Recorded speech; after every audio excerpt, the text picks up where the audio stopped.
भागवत महापुराण का अब चौथे स्कंद का 19वां अध्याय अब हम पढ़ते हैं। मैत्रेय जी बोले, हे विदुर जी, जब समस्त प्रजा आनंदित हो गई तब राजा पृथु ने ऋषि मुनियों तथा विप्रों को बुलाकर 100 अश्वमेध यज्ञों के करने का संकल्प किया। पुनः वे स्वयंभू मनु के ब्रह्मवर्त स्थान पे पहुंचकर निष्काम यज्ञ करने लगे। उनके धर्म के बल से ही दही, दूध एवं घी की नदियां संसार में बह निकली। रत्न, मोती, सोना, चांदी, तांबा और अन्य धातुओं की खानें उत्पन्न हो गईं। कोई भी दुखी एवं दरिद्र न रहा। तब राजा ने शास्त्रानुसार श्याम कर्ण घोड़े को अपनी सेना के साथ विश्व विजय करने के निमित्त भेजा। वे घोड़ा 7 द्वीपों में होता हुआ वापस आ गया, परंतु किसी भी राजा की यह सामर्थ्य न हुई कि घोड़े को रोककर बांध लेता।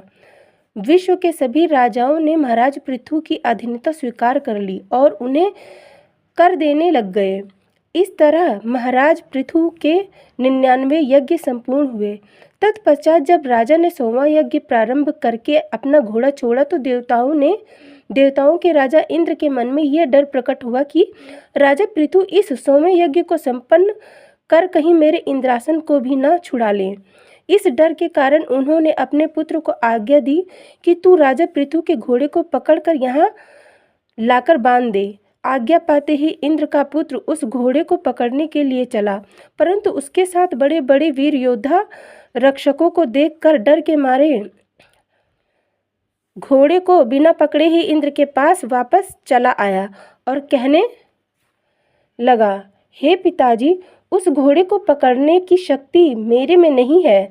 यह सुनकर इंद्र ने सोचा कि राजा पृथु बड़े धनवान और शक्तिवान हैं। उनके होते हुए घोड़ा छुड़ा लाना कोई मामूली बात नहीं है, इसलिए कोई छल करके ही घोड़ा लाया जा सकता है। यह सोचकर इंद्र सन्यासी का वेश बदलकर घोड़े के समीप गए। राजा पृथु के सैनिक ने उसे सन्यासी जानकर घोड़े के पास जाने से नहीं रोका।